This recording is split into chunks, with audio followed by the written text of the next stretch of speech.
I love the original John Wick. It was one of my top 10 of that year. It was such a great action movie in a time when we're getting really shitty action movies. The fight scenes were fluid and brutal. There wasn't a ton of shaky cam. And on top of all that, the story and everything that they constructed around this was just genuinely good. John Wick Chapter 2 is every bit as good as the first one.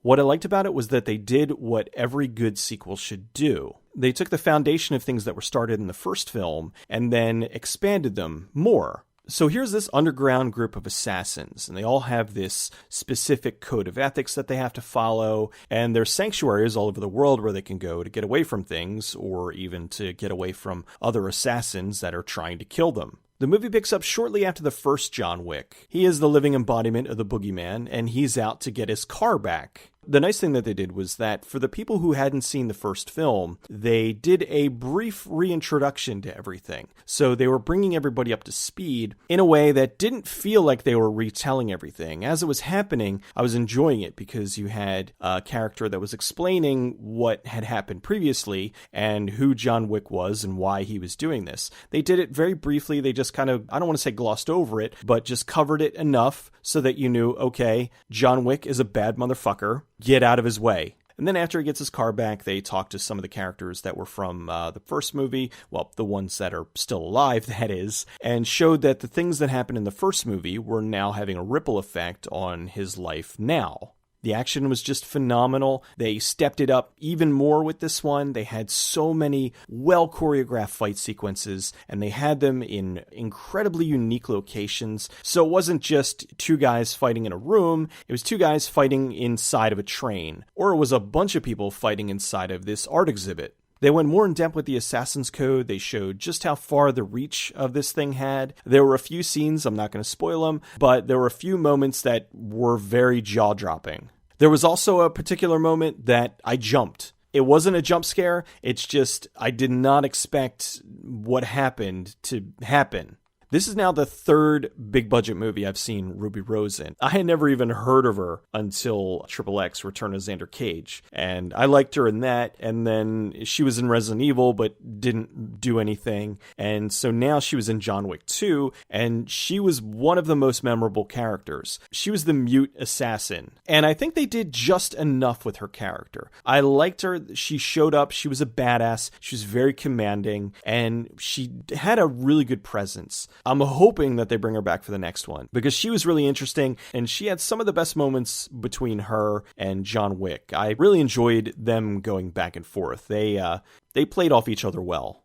What I didn't like, and this has nothing to do with the movie itself, but I can't talk about it on this end. I'm going to tag a spoiler and I'll talk about that after that. But what I'm going to do now, I'm just going to say simply John Wick Chapter 2. If you haven't seen it yet, I give it my highest recommendation. If you love action with great stories, you will not be let down. Every fight was well choreographed. You felt every punch. You felt every gunshot. You saw everything that was going on. It was so fluid. You were able to follow it, no problem. Even when Keanu was fighting dozens of people, they did such a good job of showcasing everything that you never got lost. Okay, the next part is going to be a spoiler, so shut this off if you haven't seen the movie yet.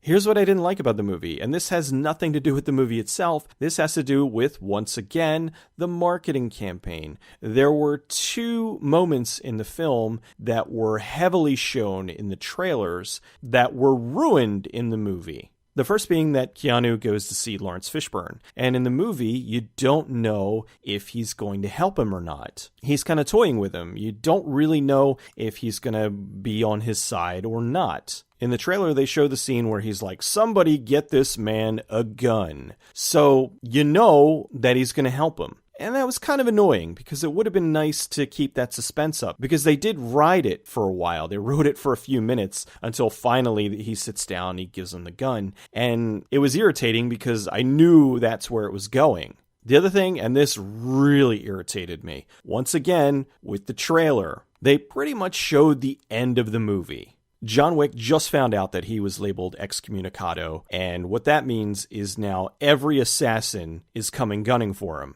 So when he finds this out, he basically is like, anyone that comes, I'll kill them all. And it was a great line. It was a great moment that they spoiled in the trailer. So now when it's all leading up to that, you know that was coming. And once again, it was like, you just deflated what would have been so great to see fresh, just not knowing what his reaction was going to be. So that's it. They just blew two great moments in the film. It would have been so nice to not know either of those lines. I could have dealt with the Lawrence Fishburne one. That was good, but I would have been all right if it was just that. But because it was that, and it was the I'll kill them all line, it just got under my skin, and it irritated me. And it's no fault of the movie. The movie is fantastic, but it's just, once again, the annoying marketing department that just cannot keep it in their pants, and they just have to spoil the movies for you.